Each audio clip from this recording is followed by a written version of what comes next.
Texas GOP's platform and legislative priorities are crucial, but they miss out on key areas that need attention.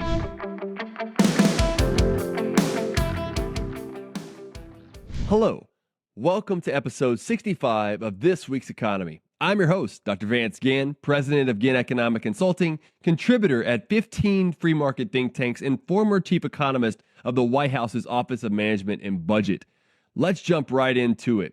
We're going to dive into key national and state economic issues, including the latest insights on inflation, the Federal Reserve's policies, the Texas GOP platform, and much more. So let's jump to it.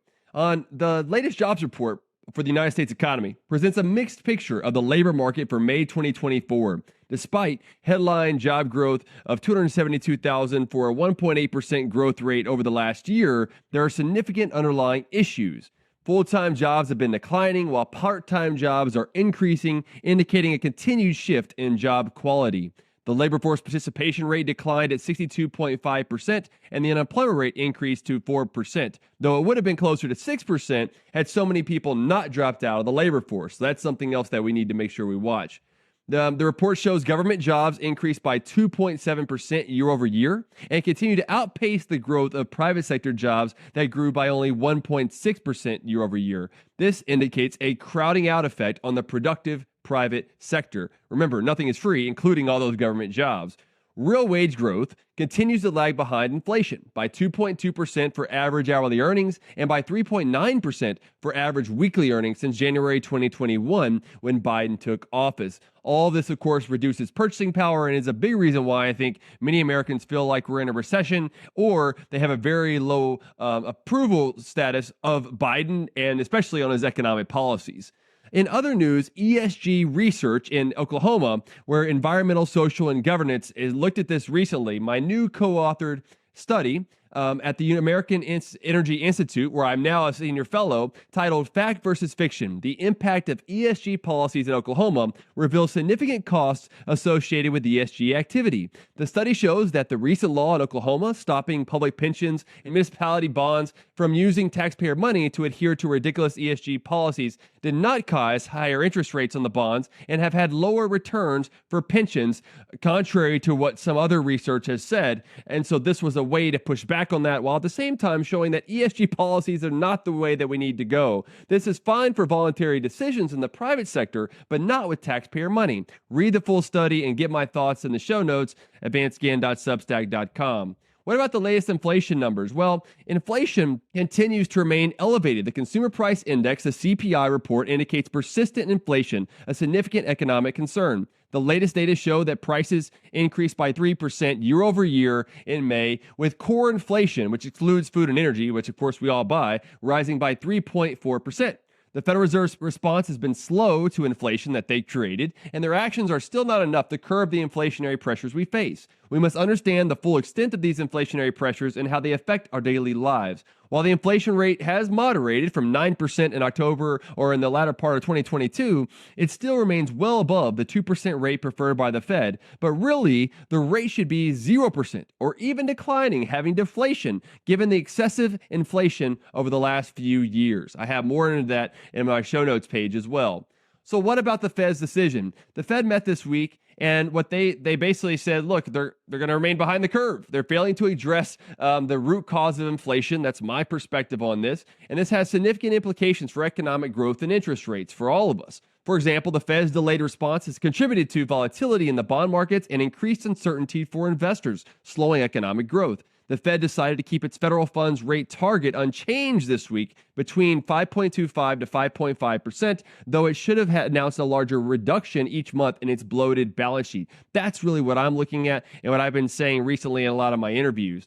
Texas GOP platform and priorities has also been something that's come up here recently, as they recently decided on this by the delegates there in San Antonio. And the Texas GOP's platform and legislative priorities are crucial, but they miss out on key areas that need attention. Of course, there was also the Texas Democrat a convention that happened here recently as well, that was in a whole different direction. So that's much further away from my classical liberal, more libertarian views. And so I'll at least focus on those that are on the right when you talk about the GOP, even though I definitely don't agree with everything that they're doing. The current platform for the GOP includes important issues, but overlooks critical areas like fiscal discipline. And that's part of the platform, but it did not make it to the top 8 legislative priorities. And also regulatory reforms that should be made that could drive more significant economic growth and freedom across the Lone Star State. For example, while the platform does address tax cuts, it needs stronger measures to control government spending and reduce regulatory burdens on businesses.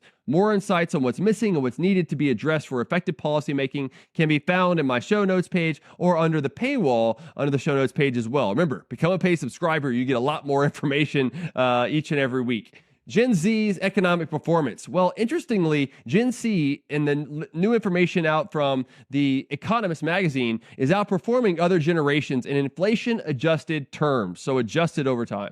Okay, this week I highlighted how Gen Z's unique position in the labor market and their spending habits are helping them navigate these tough economic times better than their predecessors. For example, despite high student debt, Gen Z has adapted by pursuing gig economy jobs and remote work, allowing for greater flexibility and resilience. This perspective offers a fresh look at how different generations cope with current economic landscapes. I still think that there are some issues with Gen Zers because a lot of them don't want to work, or maybe they're dependent on federal handouts or other handouts that are out there, living with their parents longer, things of that nature. But the ones who are working are doing a lot better than their predecessors. I mean, there's just no way to get around it. Right. And I think that we're holding them back because of too much government involvement in the economy. There's also in the news about FDIC's new chair. This new chair that's coming in has a significant task ahead. Beyond just cleaning house, with all the problems that happened with Martin Gruenberg, and he's still there until this person takes over the position,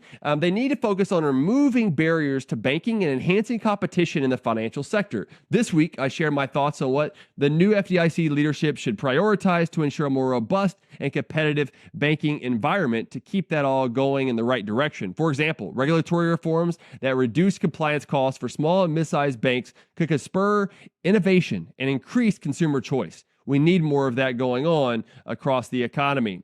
In my media hits and events this past week, well, I had an article at American Institute for Economic Research, one of my favorite places, and where I'm also a senior fellow at, or a contributing scholar at. I discussed why protectionism moves us closer to socialism. This piece highlights the dangers of protectionist policies and argues for more open markets to drive economic prosperity. It also takes a crack at what Trump's protectionist policies are, a lot of the new right, the national conservatives as well. So don't miss that piece on my show notes page. Other interviews that I did this week, I did one with Nick Craig on the morning show, discussed the Fed's recent decisions and its economic implications. Fox Business with Cabuto, Coast to Coast, one of my favorites, analyzed the latest inflation data and the Federal Reserve's actions. I was also on Fox Business Mornings with Maria, discussed the latest jobs report and its economic implications, while I was on a whole panel for about 30 minutes. Don't miss that one as well.